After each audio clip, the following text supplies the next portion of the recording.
2007 ലോഹിതദാസ് സംവിധാനം ചെയ്ത നിവേദ്യം എന്ന സിനിമയിലെ ഈ പാട്ടിലൂടെ മലയാളികളുടെ മനസ്സിൽ ഇടം നേടിയ നടിയാണ് ഭാമ. 2020 വിവാഹം. തുടർന്ന് അഭിനയത്തോട് വിട പറഞ്ഞു. സ്വന്തം ബിസിനസ്സും പാരന്റിംഗുമായി കഴിയുന്ന ഗായിക കൂടിയായ ഭാമ ഇപ്പോൾ ഉദ്ഘാടന വേദികളിലും സജീവമാണ്. എന്നാൽ കുടുംബജീവിതത്തിലെ ചില അതൃപ്തികൾ ഭാമ തന്നെ പറയാതെ പറയാറുണ്ട്. അത്തരത്തിൽ ഇടയ്ക്കിടെ സോഷ്യൽ മീഡിയയിൽ പോസ്റ്റുകളും ഇടും. കഴിഞ്ഞ ദിവസം ഇൻസ്റ്റഗ്രാം സ്റ്റോറിയായി വെളിപ്പെടുത്തിയ ഒരാശയമാണ് ഒടുവിലത്തേത്. നല്ല സ്ത്രീ എന്താണെന്ന് ഒരു പുരുഷനോട് ചോദിക്കൂ. അപ്പോൾ അയാൾ ഉത്തമയായ വേലക്കാരിയുടെ ഗുണങ്ങൾ വിവരിക്കുന്നത് കേൾക്കാം. ഇതായിരുന്നു ഭാമയുടെ വാക്കുകൾ. ഇതിനൊപ്പം പൊട്ടിച്ചിരിക്കുന്ന ഇമോജികളും ചേർത്തിട്ടുണ്ട്. ഭാമയുടെ ഇത്തരം പോസ്റ്റുകൾ മുമ്പും വന്നിട്ടുണ്ട്.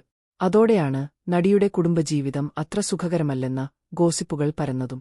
ഭർത്താവ് അരുണുമായി വേർപിരിഞ്ഞുവെന്നുള്ള അഭ്യൂഹങ്ങൾ പടർന്നു തുടങ്ങിയിട്ടും ഭാമ പ്രതികരിച്ചില്ല. പകരം സിംഗിൾ മദറാണെന്ന് വെളിപ്പെടുത്തി മറുപടിയിട്ടു.